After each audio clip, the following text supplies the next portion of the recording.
जय माता दी। माँ दुर्गा जी की तीसरी शक्ति का नाम चंद्रघंटा है। नवरात्रि के तीसरे दिन माँ चंद्रघंटा की पूजा अर्चना की जाती है। आइए हम सब मिलकर बड़े भाव से माँ चंद्रघंटा मंत्र का उच्चारण करते हैं।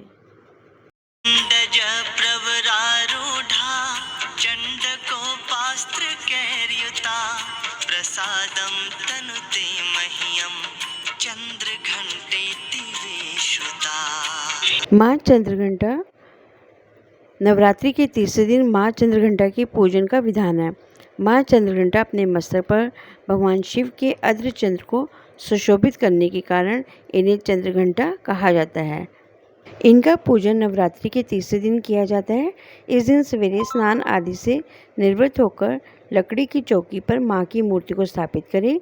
माँ चंद्रघंटा को धूप, दीप, रोली, चंदन, अक्षत अर्पित करें। माँ को लाल रंग के पुष्प और लाल सेब चढ़ाना चाहिए।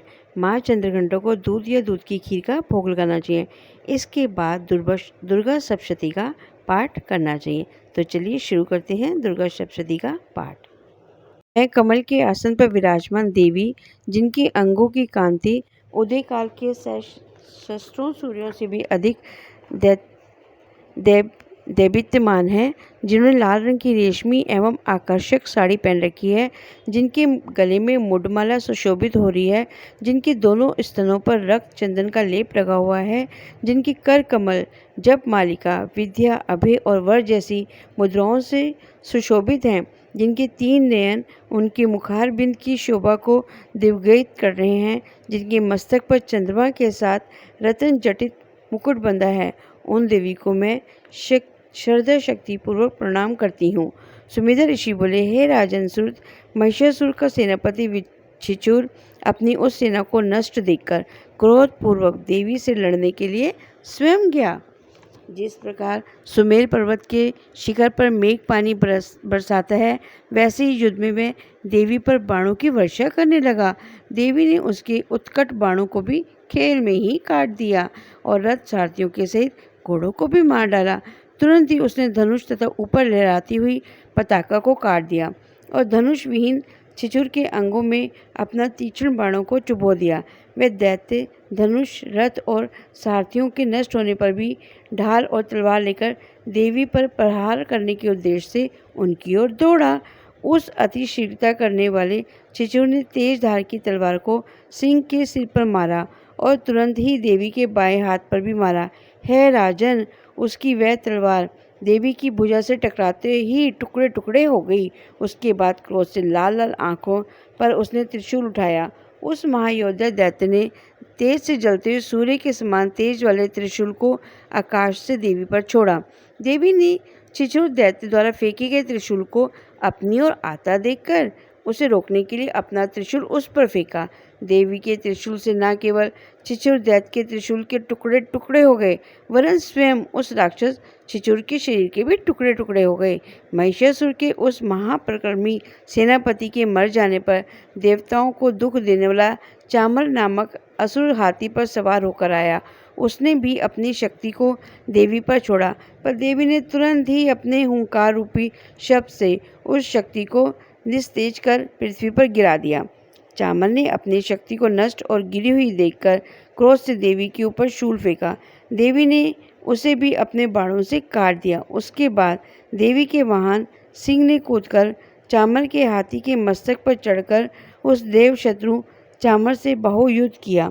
उसके बाद वह दोनों लड़ते लड़ते हाथी से नीचे पृथ्वी पर गिर गए और उन्होंने बड़े बड़े अस्त्र शस्त्रों द्वारा रोषपूर्ण भयंकर युद्ध किया। उसके बाद सिंह ने वेग से ऊपर उठकर कूदकर नीचे सामने आकर ऐसा तमाचा मारा कि चामर का सिर शरीर से ही अलग हो गया। उद्रक नामक राक्षस को भी देवी ने पर्वत, पेड़ आदि चलाकर मार डाला। तब कराल नामक असुर आया, उसको भी देवी ने दांत, मुष्टि और चपेटों से मार डाला। उद्दत नामक राक्षस को भी देवी ने अपने गदा से चूर्ण कर दिया। इसके बाद बाष्कल आया, उसे देवी ने अपने भिंदीपाल नामक अस्त्र से और तामर एवं अंधक से अपने बाणों से मार डाला। तत्पश्चात उग्रासेय, उग्रवीर्य और माहुन आए। इन तीनों को भी 3 नेत्र वाली देवी ने त्रिशूल से मार डाला।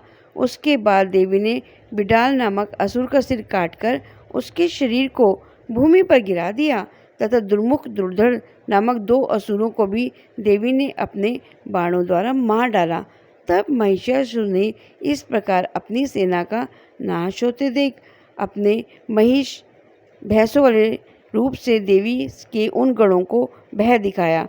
कुछ गणों को थूथन से मार मारकर और कितनों को खुर चला चलाकर और कितनों की पूंछ से मार मारकर और कितनों को दोनों सिंगों से फाड़कर कष्ट पहुँचाने लगा।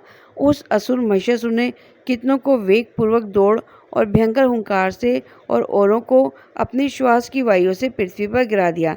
इस प्रकार देवी की गणों की सेना को पृथ्वी पर गिराकर वह असुर महिषासुर देवी के वाहन सिंह को मारने के लिए दौड़ा। तब अंबिका देवी ने भयंकर क्रोध किया।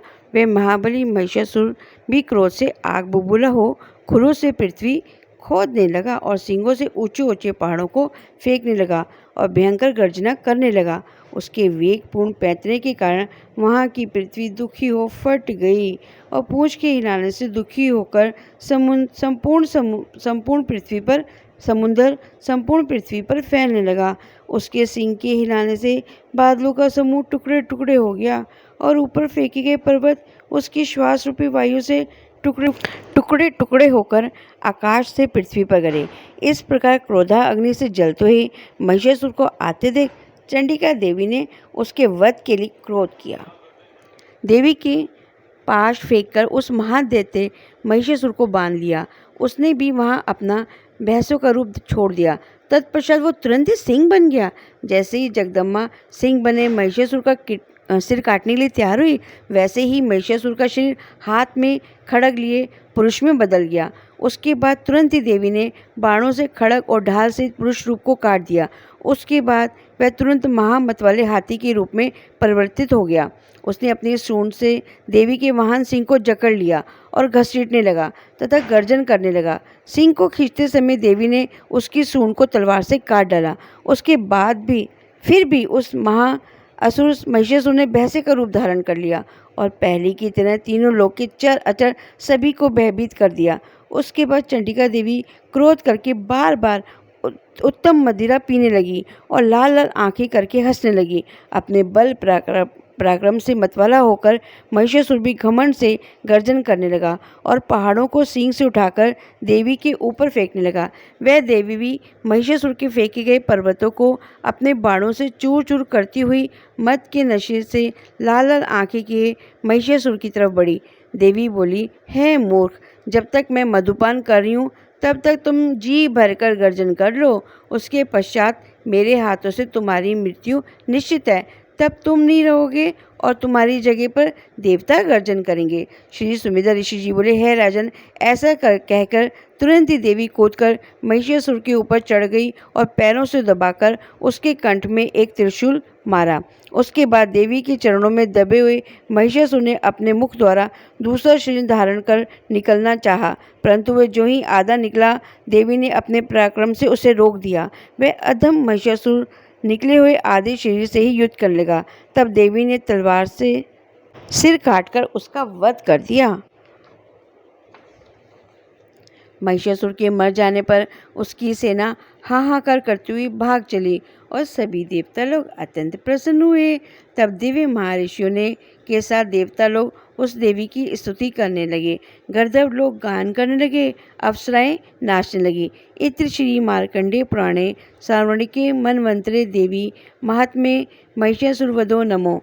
3 अध्याय। श्री मार्कंडेय पुराण में सावर्णिक मनवंतर की कथा के अंतर्गत देवी महात्म्य में महिषासुर वध नामक 3 अध्याय पूर्ण हुआ। जैसे कि मैं आप लोगों को पहले भी बता चुकी हूँ कि दुर्गा सप्तशती के पाठ के शुरू करने से पहले एक जल भरकर लोटा रख लीजिए और समाप्ति के बाद अपने चूल्हे में उस जल को डालकर माता रानी को अर्पित कीजिए और बाद में उस जल को एज ए अमृत सभी परिवार के लोग ग्रहण करें और अपने घर में चारों तरफ उस जल से को प्रवाहित करें। जय दुर्गा माँ।